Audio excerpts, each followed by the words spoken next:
9-р анги. Лов их хэцүү. Дараагийнх нь хааг гэхэд ээшин шуудал түүнийг тэрвэрч би аль хэдийн ээж үсэг сурчсан гэв. Тэгэд хэсэг тэрвэрч байснаа энэ зөв гэхэд юужин хэтрүүл хэрэггүй гэдээ хаад та гэхэд ээшин энэ дуудаж болохгүй танилцуулах хүмүүс байна гэснээр хоёр туслахыгаа дуудан эдвэл хамаан ихч Хэран ах миний зүүн баруун гарууд гээд хөөрөө хувцас солихоор явдаг. Энэ хооронд Хэран надад айх зүйл байхгүй. Би хэрцгий гэхэд юужин та баруун гарна уу гэхэд Хэран хүмүүс тэгж асуудаг л юм. Гэхдээ би зүүн гарна гэхэд хамаан толгоогоо дуугаргаснаа мэ энэ юм химэн шидэж түнд томордог. Ээшийн шагахад юужин тэд ч үнэхээр амар хүмүүс юм а. Чамайг гаруу үгүй юу намайг сүрдүүлсэн гэж хов хэлнэ. Тэд хамтдаа хүн тэргээр явж шахацалтан бие биедээ шүрхэхэд хин нь ичингүүрнэ. Тэгээд тэрэг донслоход ээшийн юужинийг хамгаалдаг.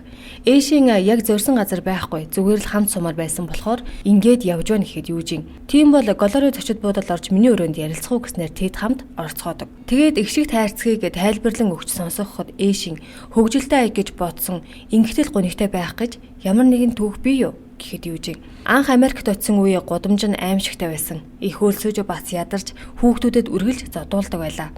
Тэгээд энэ аяыг сонсоод маш их хуйлж байсан тухайга ярина. Тэгээд жусонд ирээд их сонссноо гэхэд юужин. Үгүй саяхан нэг сонссон нэг хүнийг өвдсөн гэж сонсоод гэхэд ээжийн надад санаа зовсон юм уу гэхэд юужин. Думмай надад хэлсэн юм. Өөрийг чинь таньсан юм шиг байна лээ гэхэд ээшийн. Тэр намайг таньсан. Таньсныхаа дараа буудсан. Тэгээд маргааш нь баталгаажуулах гэж ирсэн гэж хэлдэг. Үйл явдал думмаар үшилчгээд хаяаши сайд даалгасан ажлынхаа талаар асууж байна. Гэвч бид бүхэл уул мөрийг алдсан. Одоо яах вэ толгойлогч химэн асуухад думмаа бүгд бишээ нэгнийх нь цариг харсан гэснээр үйл явдал ээшийн юужин хоёрлоо ахин шилжин. Ээшийн тэр намайг хорлох бүрэн боломжтой байсан ч тэгээгүй. Тэгэхээр тэр лав хор хөрөхгүй байх.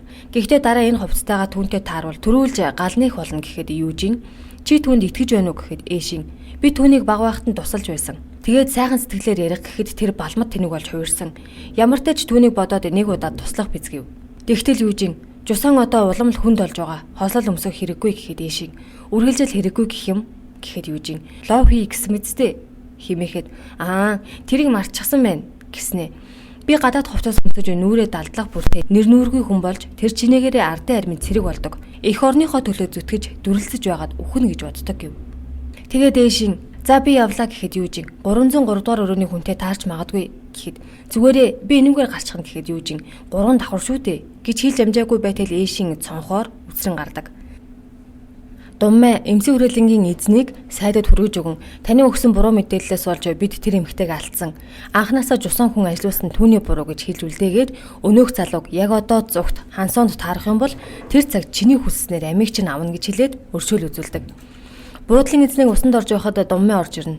Түүний сорийг хараад чи сэлэмнээс хол хэрнэ. Яагаад надаас илүү соривтой байдаг юм бэ гэхэд жусан охин Японд Япон хүн болж амьдрах амаргүй шүү дээ. Юу болов гэхэд думмаа өнөөдрөө сэтгэл тавгүй байна.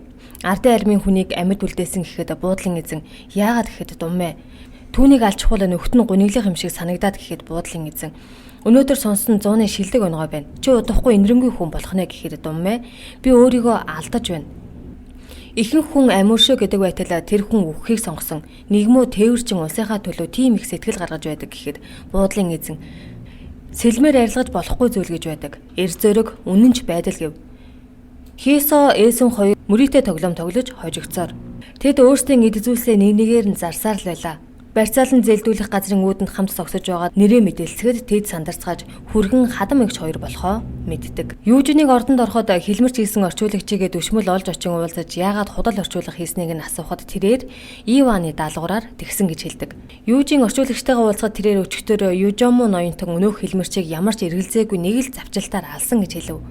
Энэ үед Эшин Хисото уулзаж сүүгээд зуцлыг гэж хэлдэг. Харин Хисо түүнийг нь дэмждэггүй ба ухрах зам байхгүй. Надаас өөр ир гарч ирсэн бол тулалдахад ч бэлэн гэж хэлдэг. Оройн архины газар ширээгүй гих шалтгаанаар манай гурав хамт сууцгааж урдын адил ерөнхий юм ярьцгаана. Юужин анчин гадаад хэргийн сайд Кимсэ хүнийг судлах тал дээр хамтрах санал тавина. Ээшийн Юужин хоёр нэлээд дотн болчихсон байх ба ээшийн ямар нэг шалтгаан гарган түүний ажил дээр ирдэг болов. Энэ удаа тэрээр би чамайг сансан гэж солонгосоор бичээд энийг англиар яаж бичдгийг заагаад өгөв. Юужин ийм амархан юмыг өөрөө сурах хэрэгтэй. Би хэлээд өгчих хөл сонирхолгүй шүү дээ гэлээ. Гэвч Юужин өмнөх захиагч бас уншаагүй байсан гэдгийг санаж чи арай уншиж чаддаггүй юм биш үсттэй гэхэд Юужин цэргүүдтэй хандаж Кайл байхгүй болохоор төлөөлөгчийн газар их нам гүн байх шивдэ химэн асуултаас бултана. Угаас Юужин солонгосоор уншиж бичиж мэдэхгүй. Юужин Хэрэнаас дээр таны надад өгсөн юм юуны юм байсан бэ гэхэд Хэрэн та уугаагүй үсттэй яасан ч ууж болохгүй шүү гэхэд Юужин уугаагүй гэхэд Хэрэн арай ч уугаар боловсралтай хүн биш байхаа гэж хэлээд явхад Юужины дотор муухаарна. Тэр өгсөн эмийг нь буудлын эзнэр хандлуулад аль үжээ уучсан. Үйл явдал гадаад хэргийн сайд руу шилжихэд тэрний нэр хүнд нь ордон дунсан. Унагсан хүн нь өнөөх орчуулагч Иван байдаг. Иван Ийсэ хүнийг ордонд алгацсан ийм яриа гаргахад хүргэсэн байлаа. Түүнийг уяатай цаасан шувуу болсон хэмээн хэлмэрчэд ярих олжээ. Тэгээд Сэхүн арга сэтэж өөрийнхөө нууц амргийг Иванд бэлгэлж түүгээр тагнуул хийлгэхээр болдог. Удалгүй Ийсэ хүний замд Юужин гарч ирж Ийсэ хүний цэргүүдийн ихэнх нь эзнээ хаяад зогтцгаана. Тэгээд Ийсэ хүн мулгуу амтан бас яах гэв жусан шиг харагддаг Америк цэрэг байх шүү. Би чамд өнөөдөр хэн болохоо үзүүлье. Наадгаа миний өмнө сүгдүүл гэхэд Юужин айжмаар ортож түүний цэргүүд ойртох хэрэггүй. Би та нартай ус санаагүй гэж хэлэн төгтөг. Тэгээд хоолойд нь сэлэм тулгаж чамаас олж худ өрөө өсөрсөн ээж минь, чамаас олж гөвшүүлж өгсөн аав минь, чамаас олж зөгцсөн 9 настай хүү хэмээн ярихад Сэхүн түүнийг шууд таньдаг. Тэгээд амь өршөө хэмээн гуйхад Юужин үгүй тэгэх хэрэггүй. Чиний өөхөх газар энд биш хэмээн явуулна. Сэхүн сайд гэртээ ирж их л ууртай байх ба чамайг дасар татандаа хэмээн зөвхөн. Гэрт нь халдлага болсон гэмээр алтан алга болсон байв. Алтаа хайн хашгирч эхлэхэд түүн рүү буудаж эхэлдэг. Юужийн дөшмөлд Япон, Америк, Солонгосын хайгаад байгаа өнөөх бичгийг Сэхүний гэрт би жусааных болохоор жусаанд нь өгөх гээд тэнд хадгалсан. Харин түүний дараа юу болох вэ гэхэд дөшмөлд жусаанаас урвсан хэрэгт Сэхүн холбогдно. Уруулт бол хамгийн дор гэмт хэрэг гэж хэлдэг. Ингээд өнөөх бичгийг Сэхүний гэрээс олж хааны дихтлээ хайсан бичгийг гэртээ хадгалсан чи хулгайч гэж хэлэхэд Сэхүн би мэдэхгүй тангаргалыг химээх үед хаан хурж ирэн урам нь дэрслэгч Сэхүнийг хороо гэж зарлагдсанаар түүнийг хааны их төшмөл хороодог. Өршөөлгүй чан хатуу амиа бодсон Сэхүнийг үхэхэд гэрийнхэн зарснаар хүртэл баярлаж бүр дээрээс нь нулимлж байлаа. Өвөлж болж гол хулдав. Ээшийн Юужинд уншиж сурахаас өмнө Америк явжээ. Яаж тийм хоол явсан юм бэ гэхэд Юужин миний амьдралын урт түүхийг ярьж дуусгаад чи бит хоёрын зам сална гэж хэлв. Ээшийн яагаад гэхэд Юужин би тэр үед 9 настай байсан. Чусооноос явсан юм биш, цогцсон. Аль болох хол газар руу. Шар үстэй, ногоон нүдтэй номлогч яг л миний аврагчиг байсан. Тухайн үеийн байлдааны хөлөгт суугаад 10 хоноод л очино гэж бодсон ч бүтэн сар явж хүрсэн. Гэхэд Ээшийн гэхдээ 9 настай хүүхэд яагаад гэхэд Юужин ал миний боол учраа алхад гарзгүй. Бусад боолуудад сургамж болно. Энэ үгэл тэнд хүргэсэн гэхэд Ээшийн гэхдээ хин тийм юм хэлсэн юм гэхэд Юужин нэг язгууртан гэхэд Ээшний нүд нулимсаар дүрж давчтана. Юужин Ээшинд яасан миний үг тийм зочирдон байна уу? Эсвэл миний гарал угсаа юу? Тийм ээ. Чусаанд би боол байсан гэж хэлснээр 9 дугаар анги төгсдөг. 10 дугаар анги Жусан бол миний эцэгхийг алж намайг зүгтаахад хүргэсэн газар. Тиймээс би Жусаныг сүрүүлж өөрийн эх орон Америк руугаа буцна гэсэн бодолтой байсан гэснээр энэ анги эхэлдэг. Нэг эмэгтэйтэй танилцсанаас хойш тэр үргэлж намайг тээнэгэл зүйлсэн. Намайг өөрийн түүхээ ярихад ийм царай гаргахыг чинь мэдчихэж байсан. Чиний хамгаалах гээд байгаа Жусаанд боол амьдрч чадах уу? Мал нэтлэгч амьдрч чадах уу гэж хэлнэ. Тэгээд Юужин чи явж вэ? Би аягнуудыг аваад араас чинь очие. Хоёулаа зэрэгцээд алхаж чадахгүй хүмүүс боллоо гэж хэлв. Ийсэ хүнийг өгөхөөс өмнө нууц амраг нь бүх алт эрдэнсийг нь аваад цогцсон байдаг. Бүгд л тэр хүүхэн ч азтай амаа хаана байгаа бол гэж ярина. Гэтэл өнөө хүүхэн нь Голорио буудлын эзнээс даашинцыг нь гуйж оюулах завгүй байгаагаа хэлж тусламж гуйна. Буудлын эзэнд нэг алтан гулдмаа өгөхөд буудлын эзэн чи бол урагчийн татвар юм. Чи нэг гулдмаа би наад сүнхийг чинь авна гэж яагч аргагүйгээр айлгадаг. Иван Сэхүний үхлийн ард хэн нэгэн байгаагаа сэжиглэж байлаа. Тэгээд тэр би анд явна бэл гэхэд туслах нь та ийм хүлдэ яаж гэхэд Иван хүл хамаагүй. Миний амьдралдаа харамсдаг ганц л зүйл миний хүл. Хөлийг минь ийм болгосон овшиг хэн гэдгийг нь мэтгэл юм бол би аландаа хэмэв. Түүний хөлийг анчин ийм болгосон ба анчин баг байхад нь Иван эх орноосоо урвж мөн аавыг нь өгөхөд нөлөө үзүүлсэн хүн билээ.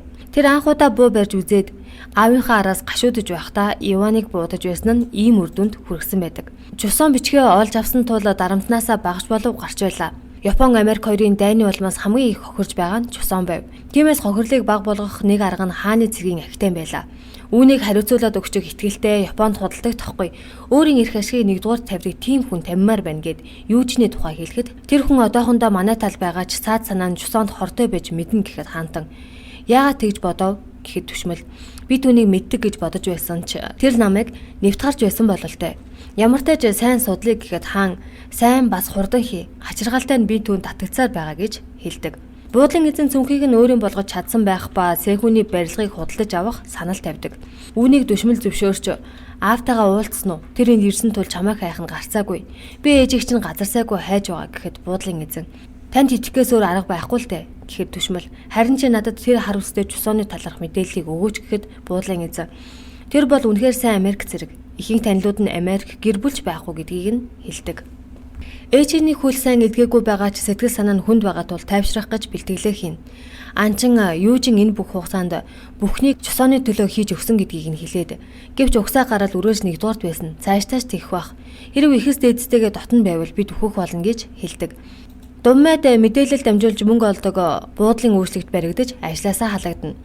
Иван Японы Хаяши сайдтай уулзаж хамтрахыг хүсэх бөгөөд тэр Чусооны гадаад хэргийн сайд болмоор байгаагаа хэлнэ.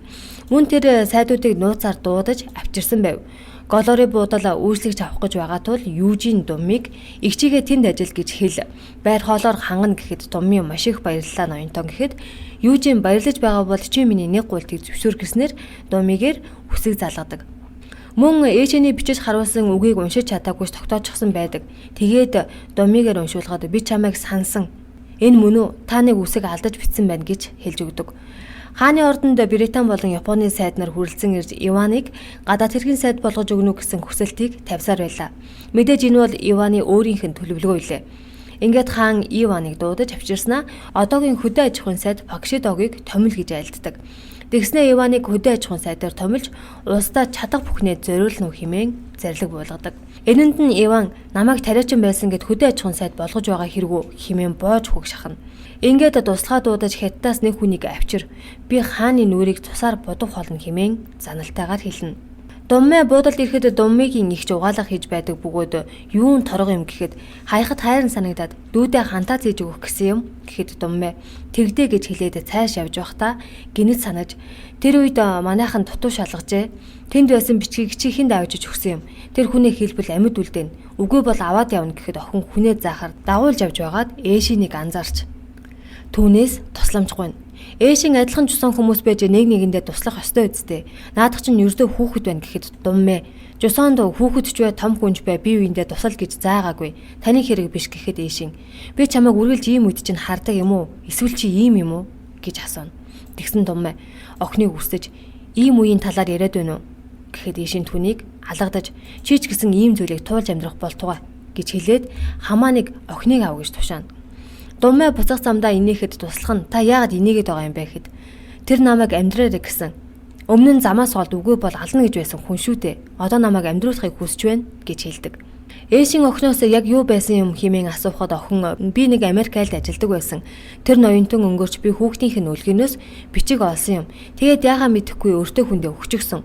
Цааш хэлж чадахгүй нэ гэхэд чи нэг хүнийг хамгаалах гээд байгаа бололтой. За харин чи тэр хүндээ намайг тусалсан гэдгийг хэлж болохгүй. Энэ бидний нууц болог гэж хэлнэ. Кайл орчуулагч хоёр оргосон эмэгтэйг эсэн мэнд хүргээд буцаж ирдэг. Хэд хэдэн бэлэг авчирсан байх ба бүгдийг нь Думмид авчирсан байдаг. Юужин надад бэлэг байхгүй юм уу гэхэд орчуулагч замд дээрэмчд таарад гэхэд Юужин тэгээд минийхийг л аваад явчихсан уу? Кайл ноёнт нь тэгэрэй гэсэн гэхэд Кайл би чиний дарга Ахмад Юужин ч тиймээс надад дахианы шүл авч өг гэж өргөдөв. Тэд дахианы шүл ууж архичууж бас жоохон хөгжилдөв. Кайл Чусон хайртай шүү хэмээн хашгирахад Юужин дотроо би энэ газрыг үзэн яддаг байсан. Чийл бүгдийг өөрчилсөн хэмээн хэлж байлаа. Ээшин Юужины өрөөнд ирж ихшиг тайрцгийг нь үлдээгээд цонхоор гарсан байв. Үүнийг харсан Юужин Кайлд нэг хүн хариугаа хэлээд явсан байна. Тэр goodbye гэж хэлдэг. Думмэг явж байхад ядуу ээжхүү хоёр таарч тэр тэднээс өөрийгөө болон ээжигээ олж хардаг. Тэгээд Франц жигнэмэг өгнө. Юужин Кайлаас намайг хаа нэг тийшээ шилжүүлээд өгөөч аль болох хурдан гэж говь. тэр жусоонд ирэх хэрэггүй байж хэмээн бодсоор байлаа.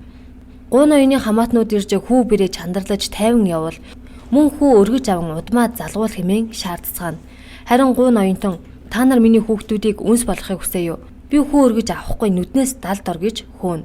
Үүнийг сонссон Ээшийн би хэний царайг дуурайсан, хэний буудах чадварыг өвлснөө ч мэдэхгүй. Та хоёр тэнд хамтдаа жаргалтай байна уу? Ядаж зүүдэнд минь ухаан ор гэж хэлэхэд илээчтэй хэмээн ээж аваагаа санаж уйлдаг. Юужийн ахин жусооныг үрд орхихоор шийдсэн байлаа. Энэ үед хаантан ирж хааны цэргийн академиг хариуцсан ажил гэхэд Юужийн би жусооноос явах гэж байгаа. Тэгээд ч би жусооны төлөө биш, өшөө авах гэж тэр бичгийг өгсөн гэхэд хаан ямар нэг хэцүү зүйл болоо юу? Надад гарал үүсэл чухал биш гэхэд Юужийн тэр чухал болохоор л би энд ирсэн. Харин одоо хин нэгнийг шархлуулахгүй тулд хаашаа чамаагүй явна гэхэд хаан чи миний хүн биш болохоор би хориглож чадахгүй гэснээр тэд салцгаадаг. Юужийн ваарчин инсан дээр ирж нэг хонуулаач маш их ядарч байна гэж хэлээд тэд хамт шар айраг ууж Юужийн хонуулахгүй бол явлаа. Та их хөгшөрч цаашдаа нэг их хөгшрөх хэрэггүй. Эрүүл сарвал байгаарай. Дахин уулзсандаа баяртай байна. Би бол тэр боолхөө мөн таны ачаар аврагдаж Америкт үрсэн ачигч нь хариулж чадсангүй химээгээд явах гэтэл инсан чи хангалттай хийсэн. Тэр эмэгтэйг аварч бичгийг жусоонд эргүүлэн өгсөн. Миний төлөө байсан юм бол энэ арх шиг юмнаас ихийг авчрахгүй яасан юм. Хоёр гараа ашиглаж мэддэггүй хэрэггүй. Хоноод яваа. Би өөрөө халая. Гэхэд Юужийн аавын ээжийн харийг мэдэрнэ. Ээшийн англи хэлээд автаж тэрээр гэрэл гэгээ. Ноён сарны туяа гэсэн үгнүүдийг ахин дахин чийжилсээр байлаа. Ноён гэрэлгээ гэх үед Юужийн өмнө нь зогсож байх ба харин энэ хүн түүний гэрэлгээ болсон байдаг. Ингээд 10 дугаар анги төгснө. 11 дугаар анги. Юужийн гадаа зас их энэ гудамжт имх замбраагүй гэхэд Ээшийн намайг хинч харахгүй газар руу аваад яваач гэснээр энэ анги эхэлнэ. Буудлын эзэн хүүхэн энэ үглийн сүүлчийн зас байх хэмээн эморч зогсдол думмээ гал тэрэгнээс уугц татан өөртөө нагаад гарчин даарсан харагдаад гэж хэлдэг. Тэгтэл буудлын эзэн эмэгтэй хүний гарыг атгахтаа хүний гарыг атгахтаа болгоомжтой байх хэрэгтэй шүү дээ. Бид үргэлж гэрэл солонгыг атгаж явдаггүй юм гэж хэлдэг. Тэгээд думмээ хаашаа явж байгаа юм гэхэд гадаа застай буудал дүүрэн хүнтэй бас би шинэ болтоо авсан гэж хөвгөлтэйгээр хэлнэ. Даарч гар нь улаасан Ээшинд Юужийн бэлигээ өгөхөд Ээшийн тэр үед намайг уучлаарай.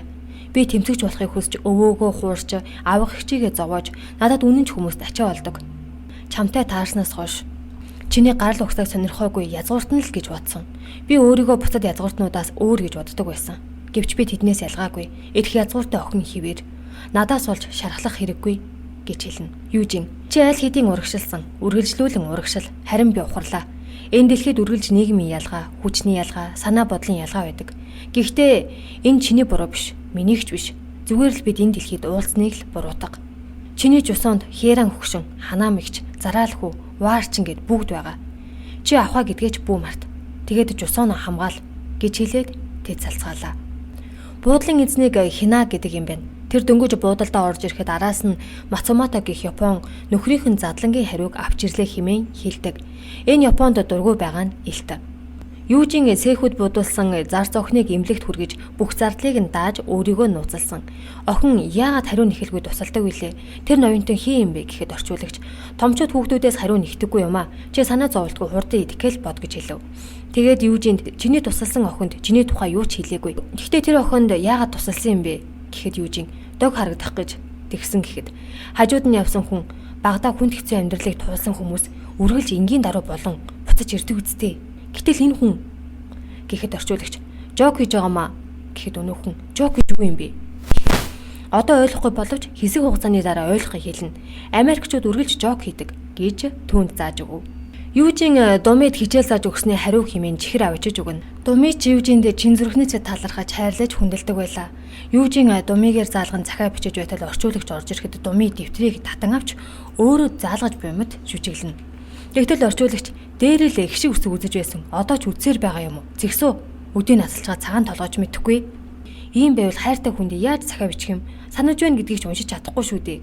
Гэхэд Юужийн чи доромжлоод байгаа юм уу? Хэлсэн үг чинь сэтгэл өвдгөж байна гэхэд орчуулагч таны хэлснийг та мэдчихсэн үү? За явлаа гэд гарч явдаг. Үйл явдал Иван руу шилжинэ.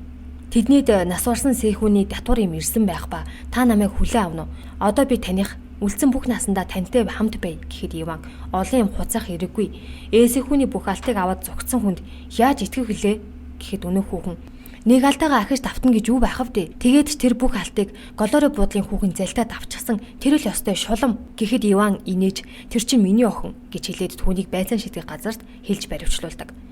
Юужийн Эшиний бэлтгэл хийдэг газар аяга аваачиж өгөхөөр очино. Тэнд анчин байх ба өнөөдөр авахаа ирэхгүй.